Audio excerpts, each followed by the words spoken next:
अरे घबराते क्यों हो देशमुख? अब तक तो जलकर राख बन चुका होगा। अरे तुम लोगों को अपने दोस्तों पर भरोसा ही नहीं है। बस बस अब ये भाषण बंद करो, हमारे कान के पर्दे फट रहे हैं। बस बंद कर।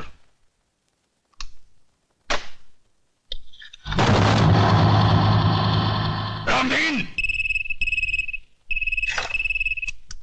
कौन बोल रहा है? चिल्ला मत और मेरी बात अच्छी तरह से अपने भेजे में उतार ले। तूने मेरी राख मंगवाई थी टीका लगाने के लिए, मैंने तेरे भड़वों की राख भेजी है, पूरे बदन को लगा ले। ठंडा कर, अपना भेजा ठंडा कर। चतुर सिंह के आदमियों की चिता जलाना तुम जैसे पागलों की बस की बात नहीं है। ठंडा कर। यकीन नहीं आता तो उस राख को मसल कर देख, तेरे पालतू कुत्ते की निशानियां उसमें मौजूद है।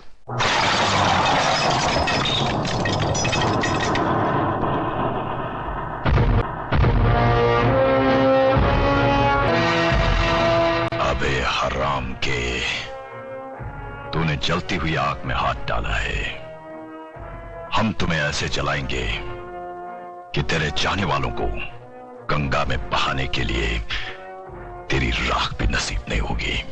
अरे मुझे जलाने की बात छोड़, मैं तो तुझे ऐसी मौत मारूंगा, ना तो तुझे जमीन नसीब होगी ना आसमां।